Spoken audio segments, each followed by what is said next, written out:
नमस्ते एवरीवन। इस वीडियो में मैं आपको बीएमएस फर्स्ट ईयर का अष्टांग हृदय का चैप्टर 12 समझा रही हूँ। ये चैप्टर 12 का 5th पार्ट है। इससे पहले के पार्ट्स आपको मेरी प्लेलिस्ट में मिल जाएंगे। तो यहाँ हम शुरू करते हैं यहाँ पे संचय से, संचय के लक्षण से। तो हमने लास्ट वीडियो में मैं आपको बता देती हूँ, कफ के 5 भेद पढ़े थे। अब इसके बाद जो इम्पोर्टेंट श्लोक्स हैं उसको मैं आपको समझा रही हूँ। सबसे पहले आपको ये पता होना चाहिए संचय का मतलब क्या होता है। संचय का मतलब आप एक तरह से अगर आप नॉर्मल भाषा में कहें तो किसी चीज़ का इकट्ठा होना या किसी चीज़ का इकट्ठा होकर बढ़ना, इकट्ठा हुए जा रहा है, बढ़ते जा रहा है, तो उस तरह से। तो आप इसे इंग्लिश में कह सकते हैं एक्यूमुलेशन। अगर आप ज़्यादा स्पेसिफिक जाना चाहें तो संचय का मतलब होता है एक्यूमुलेशन। अब आयुर्वेद में इसके अनुसार ये क्या कह रहा है वह देखते हैं। चयो वृद्धि स्वधामनीव प्रद्वेषो वृद्धि हेतुषु विपरीत गुणेच्छा च। क्या कह रहा है? अपने स्थान में ही दोषों के बढ़ने को चय कहते हैं। जिस दोष का संचय होता है उस दोष को बढ़ाने वाले कारणों में द्वेष होता है और उससे विपरीत गुण वाले द्रव्यों की इच्छा होती है। जब हमारे किसी भी दोष का उसकी अपने स्थान पर वृद्धि हो जाती है या बढ़ जाता है, अपने ही स्थान पर बढ़ने लगता है, तो उसे संचय कहते हैं। अब ये नेक्स्ट लाइन में हमें ये कहना चाह रहा है कि जिस दोष का संचय होता है, जैसे आप एग्जाम्पल के तौर पे मान सकते हैं वात का अगर संचय हो रहा है, तो उस दोष को जो बढ़ाने वाले कारण है या उस दोष को जो बढ़ाने वाले गुण हैं उससे द्वेष होता है। मतलब वो चीज़ आपको नहीं मन करेगा खाने का, पीने का, या उस चीज़ से आपको एकदम द्वेष रहेगा। और उससे विपरीत गुण वाले और जो उसके अपोजिट गुण वाले द्रव्य होंगे उसकी आप इच्छा रखेंगे।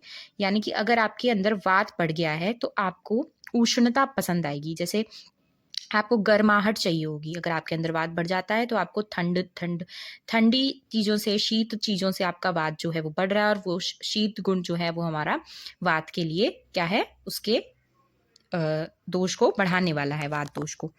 तो वैसे ही इसमें आपको अगर आप एग्जाम्पल के तौर पे समझना चाहें तो वही कि विपरीत गुण कौन सा हो गया, शीत का उष्ण हो गया। तो उसमें आपको क्या मन करेगा कि आप उष्ण चीज़ें खाएं, उष्ण चीज़ों के सामने रहें, या गर्माहट आपको नॉर्मली पसंद आएगी। तो ये चीज़ यहाँ पे इसका मतलब है। नेक्स्ट आता है अब नेक्स्ट है हमारे पास प्रकोप और प्रशमन के लक्षण या शमन के लक्षण।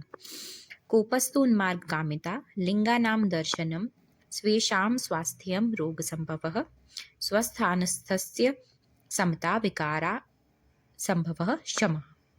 क्या अर्थ है हमारा प्रकोप का? अब संचय में क्या था हमारा, अपने ही स्थान पर दोषों की वृद्धि हो रही थी, एक्यूमुलेशन हो रहा था। वहीं प्रकोप में जो हमारा दोष है वो अपने स्थान पर जब बढ़ जाते हैं, जैसे संचय में बढ़ गए थे, तो अब वो अपने स्थान से निकलकर अन्यत्र जा रहे हैं।